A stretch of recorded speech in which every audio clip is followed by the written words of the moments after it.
자, 얘는 어떤 거냐면 평균이 있잖아. 점수대가 이렇게 있잖아요. 이렇게 해서 분산이 작지. 이렇게 있으면 분산이 크잖아. 얘는 마치 어떤 거랑 마찬가지냐면 이걸 세워, 평균을. 세워서 이렇게 있으면 분산이 작다. 이렇게 있으면 분산이 크다 이런 소리잖아. 이해됐어요? 그러니까 여기 빨간색은 분산이 좀 작은 것 같은 거야. 흰색은 상대적으로 분산이 더 큰 거죠. 됐죠? 그래서 이렇게 볼 수 있다. C반의 분산이 있고요. 그 다음에 A반의 분산이 있어요. C반의 분산은 A반의 분산보다 더 작다 이렇게 얘기할 수 있게 돼요. 할 수 있겠죠? 이해되죠? 그러니까 그래, 얘를 봐도 성적의 분포랑 분산의 분포 같은 것을 얘기할 수 있구나, 뭐 그런 것들을 알아요. 되게 복잡하게 생긴 지수함수꼴로 되어 있어요. 그 자연상수인 2를 써서 복잡하게 표현이 되는데 그걸 알 필요까지는 없어요. 근데 요거는 기억하자. X축은 점근선, 평균의 대칭. 요 정도 기억하자. X축은 점근선, 평균의 대칭. 요 정도. 그런데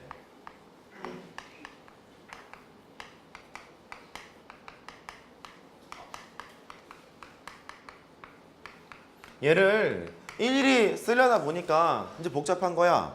복잡해서 요소가 평균이랑 표준편차가 지금 두 개가 나와 있잖아요. 그래서 평균을 0으로 놓고 싶은 거예요. 집중. 평균을 0으로 놓고 싶은 거예요. 평균을 0으로 놓으러 갑니다. 흰색 그래프 기준으로 그려볼게. 그러면 얘가 이렇게 그려져.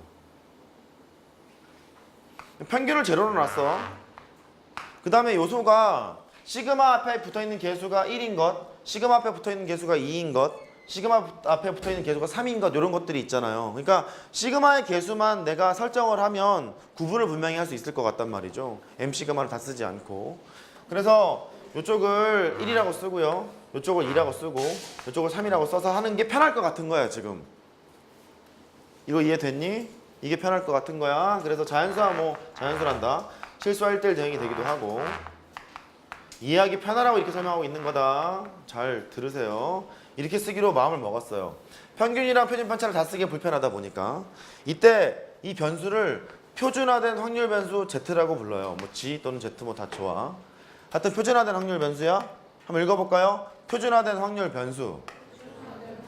다시 표준화된 확률 변수 라고 부르고, 표준화된 확률 변수는 결국 왼쪽에 있는 정규분포 곡선에서 시그마의 개수만 따다 쓴 거예요.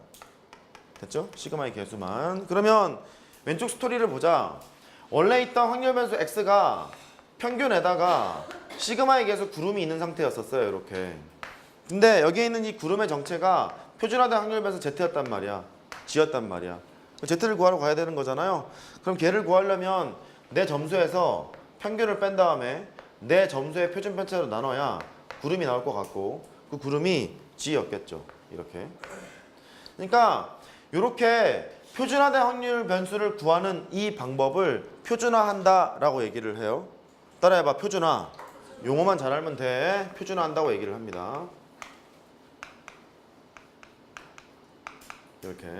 그 표준화하는 방법은 내 점수에서 평균을 뺀 다음에 내 점수의 표준 편차로 나눠요.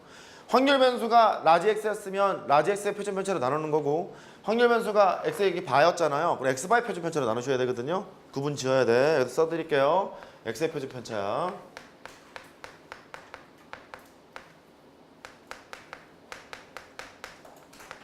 이렇게 돼요. 그러면 표준화를 왜 하는지를 알아야 되잖아. 하는 이유를 설명을 이제 잠깐 드려볼게. 얘는요, 지금 뭐 A반, B반, C반의 경우는 평균이 지금 다 같은 상황으로 만들어 놨잖아요. 예를 들어 D반 같은 경우를 평균을 다른 집단으로 생각을 해봐. 이런 식으로 D반이 있다고 생각을 해봐요. 그러면 A반이랑 D반을 보면 평균이 지금 두 개가 다르잖아.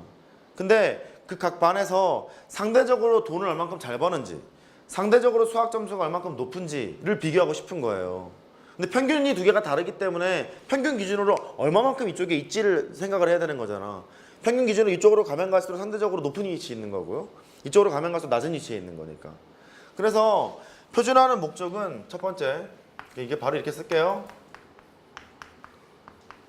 평균이 다른 두 개 이상의 집단,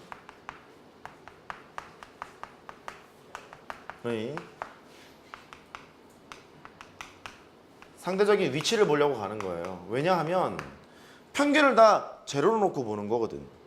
평균을 다 제로로 놓고 보는 거라서 여기서 A반도 표준화시키고 여기 있는 D반도 표준화를 시키잖아요. 둘 다 평균이 제로가 돼버리는 거예요. 제로가 되니까 표준화시키는 순간 제로에서 얼마만큼 오른쪽에 있지 얼마만큼 왼쪽에 있지를 따질 수 있기 때문에 평균이 다른 두 개 이상의 집단에서 상대적인 위치를 볼 수 있게 돼요.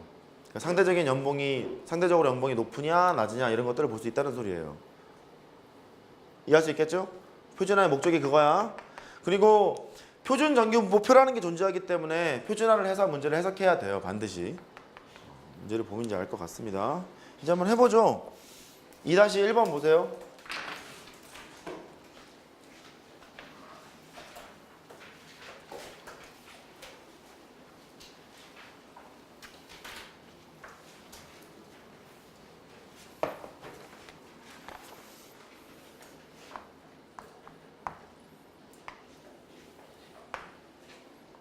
문제 읽고 있어봐. 그림 그린 척 할게.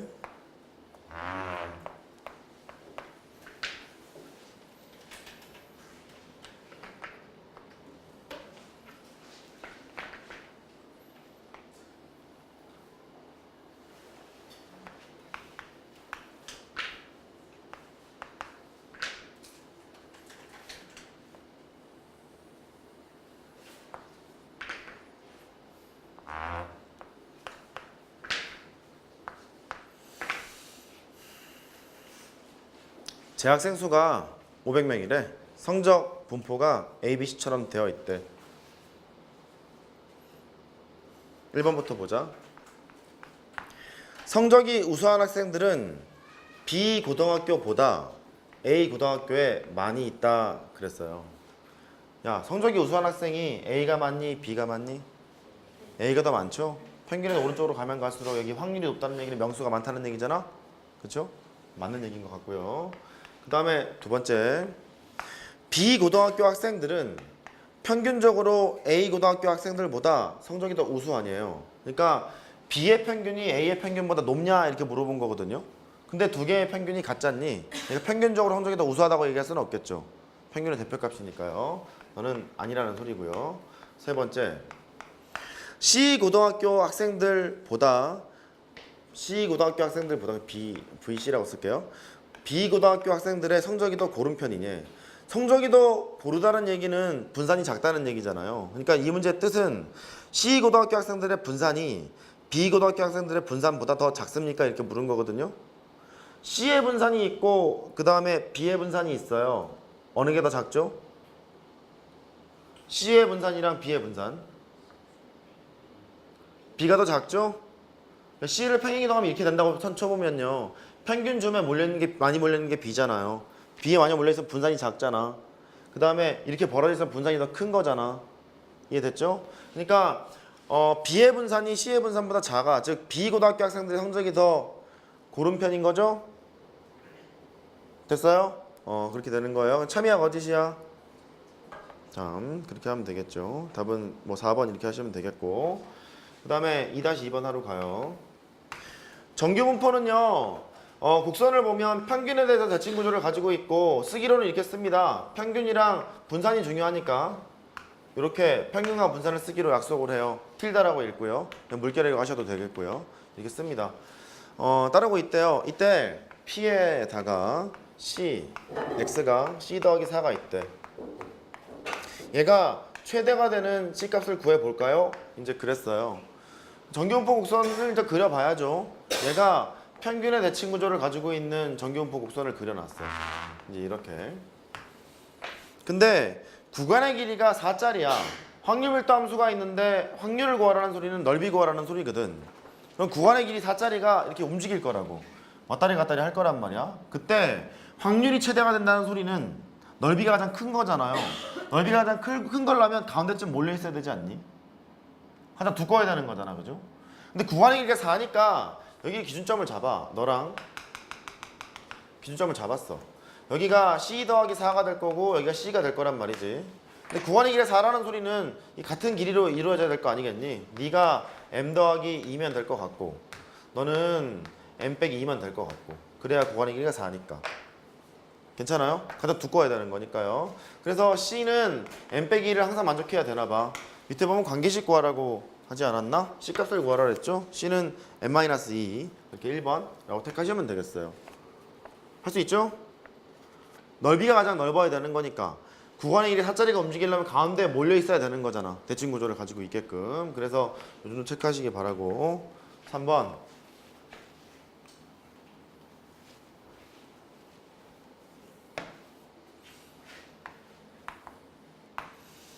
x가 정규분포를 따른대요. m 시그마 제곱 이걸 따른다.